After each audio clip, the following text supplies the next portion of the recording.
प्राचीन समय की बात है। एक समुद्र के किनारे एक गुरु अपना आश्रम बनाकर रहा करते थे। हजारों शिष्य उनसे ज्ञान ग्रहण करने के लिए दूर दूर से उनके पास आकर रहते थे। गुरु का ज्ञान देने का तरीका भी बड़ा ही अनूठा था।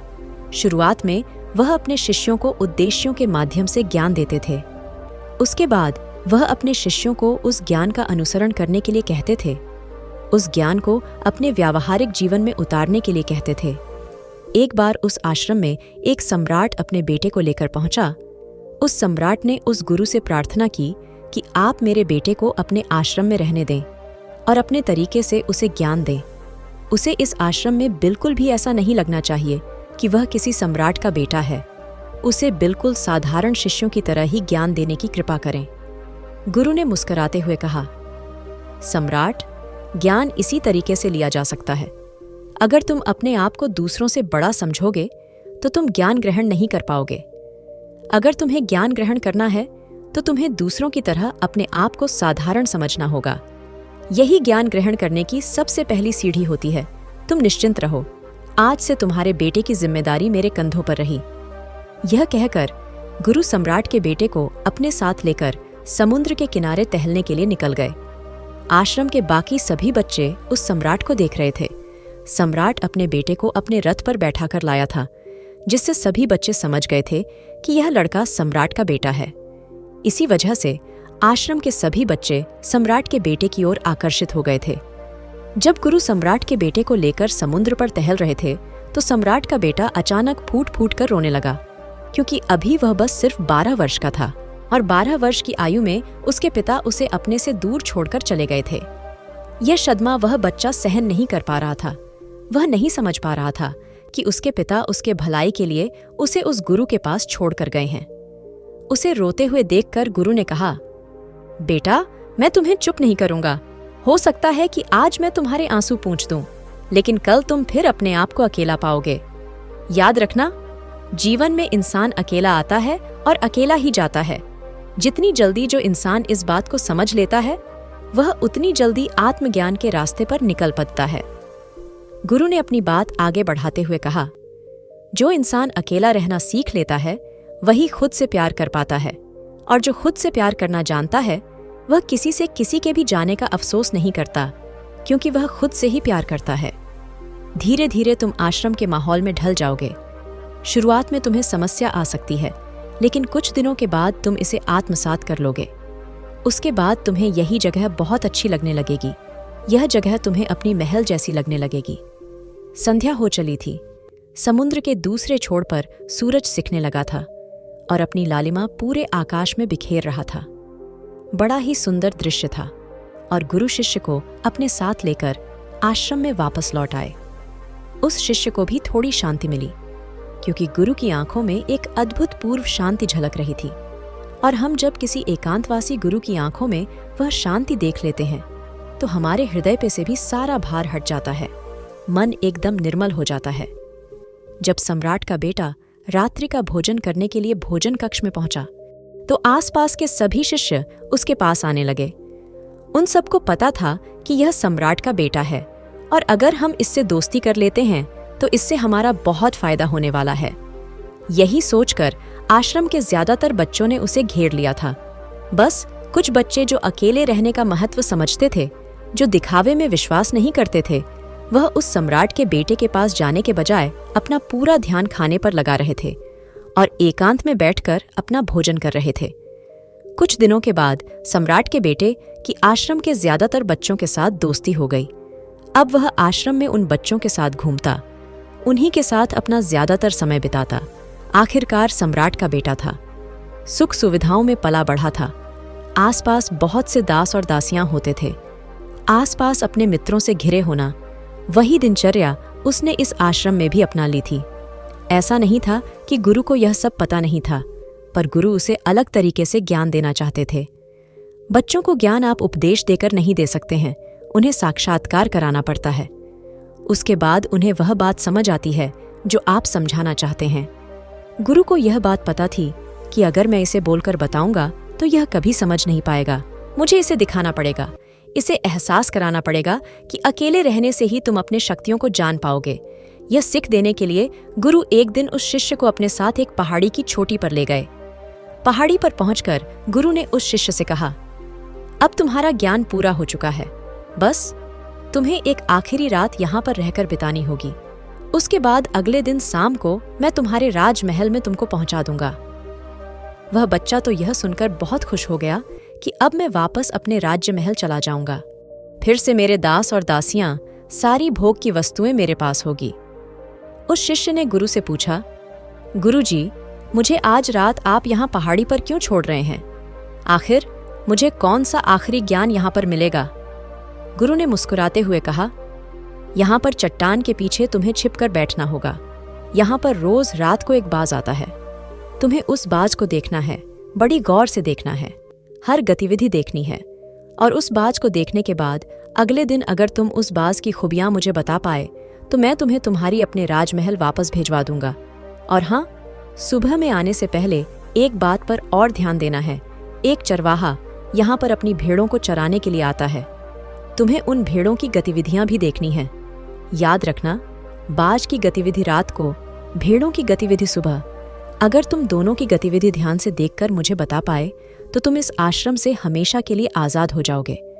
तुम्हारा ज्ञान पूरा हो जाएगा। मैं तुम्हारे पिता को कह दूंगा कि यह बच्चा हमारे आश्रम का सबसे ज्ञानी बच्चा है। यह कहकर गुरु अपने आश्रम में वापस लौट आए और वह बच्चा वहीं पर उस चट्टान के पीछे खड़ा हुआ उस बाज का इंतजार करने लगा। काफी वक्त बीत जाने के बाद वहां पर एक बाज अपने बच्चों के साथ पहुंचा। सम्राट के बेटे ने पूरी रात उस बाज की गतिविधि बड़े ही ध्यानपूर्वक देखी और सुबह होने के बाद जब चरवाहा वहां पर अपने भेड़ों को लेकर पहुंचा तो उसने एक अद्भुतपूर्व दृश्य देखा। उसने देखा कि वह बाज भेड़ की एक मेमने को अपनी पंजों में दबाकर आसमान में उड़ गया। उसने उस भेड़ के बच्चे का शिकार कर लिया था। ये सारा दृश्य देखकर वह बच्चा आश्रम में वापस अपने गुरु के पास पहुंचा। इससे पहले कि गुरु उससे कुछ पूछते, उसने गुरु को प्रणाम करते हुए कहा, गुरुदेव, आप आश्रम के सभी बच्चों को यहाँ पर बुला लीजिए। मैं सब लोगों को बताना चाहता हूँ कि मैंने क्या देखा। जब आश्रम के सभी बच्चे वहां पर पहुंच गए तो उस सम्राट के बेटे ने कहना शुरू किया, मैंने अपने जीवन में बहुत सी पक्षियों को देखा है, लेकिन बाज उन सभी पक्षियों में सबसे अद्भुत और सबसे अलग होता है। उदाहरण के लिए, एक तोता हम सभी ने देखा है। तोता बोलता तो बहुत है, लेकिन कभी ऊंचा नहीं उड़ पाता। लेकिन एक बाज जो कि हर समय शांत रहता है, वह आकाश को भी छू सकता है। उसमें आकाश को भी छू लेने का सामर्थ्य होता है। जब भी एक बाज अपने शिकार को निश्चित कर लेता है तो वह उसी शिकार पर अपनी नजरें गड़ाए रहता है, चाहे वह कितनी भी ऊंचाई पर क्यों ना हो, चाहे कितना भी बड़ा तूफान क्यों ना आ जाए, लेकिन उसकी नजर हमेशा अपने लक्ष्य पर स्थिर रहती है। आज सुबह जिस बाज को मैंने देखा, उसने हर भेड़ को अपना शिकार नहीं बनाया, बल्कि उसने भेड़ों के झुंड में से उस भेड़ के मेमने को अपना शिकार बनाया। उस बाज की भांति हमें भी अपना ध्यान अपने एक ही लक्ष्य पर स्थिर रखना चाहिए, चाहे कितनी भी अड़चनें क्यों ना आएं। हमें अपना लक्ष्य स्पष्ट दिखाई देना चाहिए। 10-20 अलग अलग लक्ष्यों में अपनी ऊर्जा बर्बाद करने के बजाय हमें किसी एक लक्ष्य पर पूरी एकाग्रता के साथ ध्यान देना चाहिए।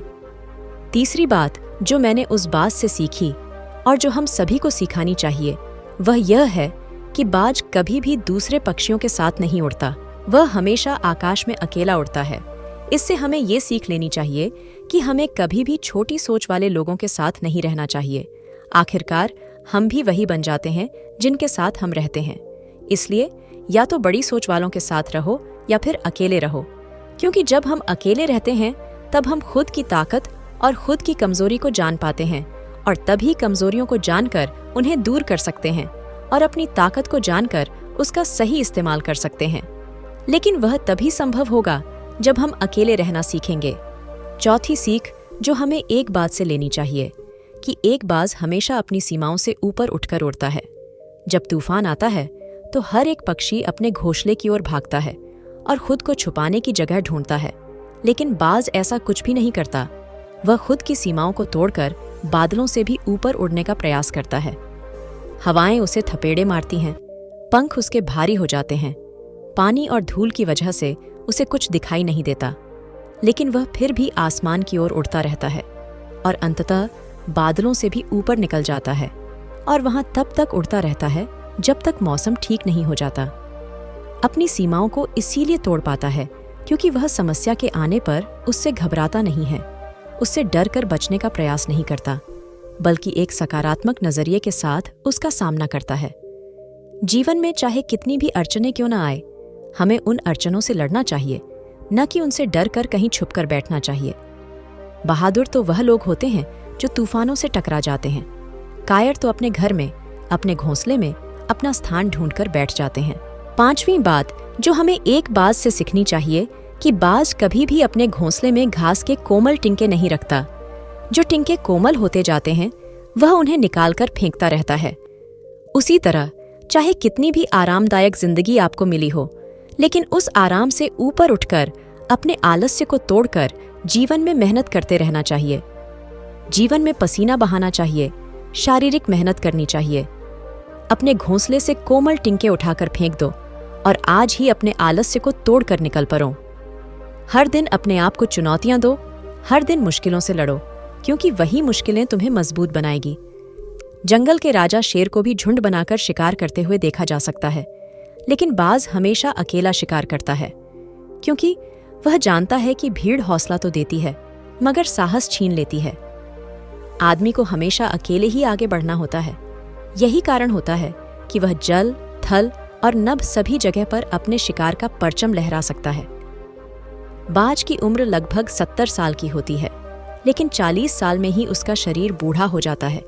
नाखून उसके पैरों में ढसने लगते हैं, पंख उसके शरीर में चिपक जाते हैं, उसकी चोंच मुड़ जाती है, उसका शरीर भारी हो जाता है।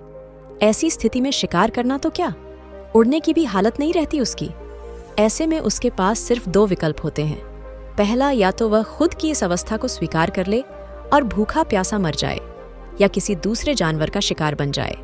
और दूसरा विकल्प यह होता है कि वह 6 महीने एक बहुत ही दर्दनाक प्रक्रिया से गुजरे और खुद को फिर से पहले जैसा मजबूत बना ले। लेकिन बाज तो बाज है, वह दूसरा विकल्प चुनता है। इसके लिए वह खुद को एक बहुत ही ऊंची पहाड़ पर ले जाता है, जहां वह पहले अपनी चोंच से अपने सारे पंखों को खींच खींच कर उखाड़ देता है और फिर चट्टान पर पैर मार मार कर अपने पंजे तोड़ देता है। उसके बाद उसी चट्टान पर अपने चोंच को पटक पटक कर तोड़ देता है और इस लहलुवन अवस्था में खुद को दूसरे जानवरों से छुपाता फिरता है। अगले 6 महीने तक वह इसी दर्दनाक प्रक्रिया से गुजरता है और इंतजार करता है नए पंख, नए चोंच और नए पंजों का। तब फिर वह अपनी नई जिंदगी शुरू करता है और निकल पड़ता है अपने शिकार पर और अगले 30 सालों तक फिर से राज करता है। इसीलिए समय आने पर हमें भी अपनी पुरानी आदतों को छोड़ना पड़ता है और कुछ नया सीखना पड़ता है। समय के साथ बदलना पड़ता है, अपने आप को तैयार करना पड़ता है, वरना हमारा भी शिकार हो सकता है, हम भी पीछे रह सकते हैं। इसके बाद सम्राट के बेटे ने भेड़ों की विशेषता बताते हुए कहा कि भेड़ हमेशा झुंड में चलती है। उन्हें झुंड में एक साथ चलने से हिम्मत मिलती है, लेकिन जैसे ही उन पर शिकार होता है वैसे ही वह भीड़ तितर बितर हो जाती है और उस पूरी भीड़ में से एक भी भेड़ अपने साथी की मदद करने के लिए वापस नहीं लौटती। इससे हमें यह सीखने को मिलता है कि हमारे साथ कितने भी लोग खड़े हों, किसी पर भी भरोसा नहीं करना। भरोसा करना तो खुद पर करना, क्योंकि बुरा समय आने पर वह भीड़ कब तितर बितर हो जाएगी आपको पता ही नहीं चलेगा। गुरु को प्रणाम करते हुए सम्राट के बेटे ने अपने गुरु से कहा कि गुरुदेव, अगर मुझसे कोई शिख रह गई हो तो कृपा करके आप बताने की कृपा करें। गुरु ने सभी बच्चों को संबोधित करते हुए कहा, यह सभी बातें जो अभी इस बच्चे ने बताई हैं सब सही हैं, लेकिन यह सारी खूबियां आप लोगों में तभी पैदा हो पाएगी जब आप अकेले रहने का अभ्यास करेंगे। आपने देखा होगा कि बाज कभी भी किसी दूसरे पक्षी के साथ नहीं रहता, न ही किसी के साथ अपनी जोड़ी बनाता है। वह आसमान में अकेला उड़ता है और अकेला उड़ने की वजह से वह अपनी ताकत और अपनी कमजोरियों को जान पाता है। इसके बाद गुरु ने अपनी बात खत्म करते हुए कहा, मैं आज रात इस सम्राट के बेटे को इसके राजमहल में छोड़ने के लिए जा रहा हूं, क्योंकि इसका शिक्षा यहाँ पर पूरी हो गई है। और यह कहकर गुरु उस सम्राट के बेटे का हाथ पकड़कर राजमहल की ओर रवाना हो गए और बाकी सभी बच्चे उन्हें पीछे से जाते हुए देखते रहे। तो दोस्तों, कैसी लगी यह कहानी आपको? कमेंट सेक्शन में जरूर बताना, और अच्छी लगी हो तो अपने इस चैनल को सब्सक्राइब करके नोटिफिकेशन बेल को ज़रूर प्रेस कर देना। तो मिलते हैं अगली कहानी में, तब तक के लिए अपना ख्याल रखें।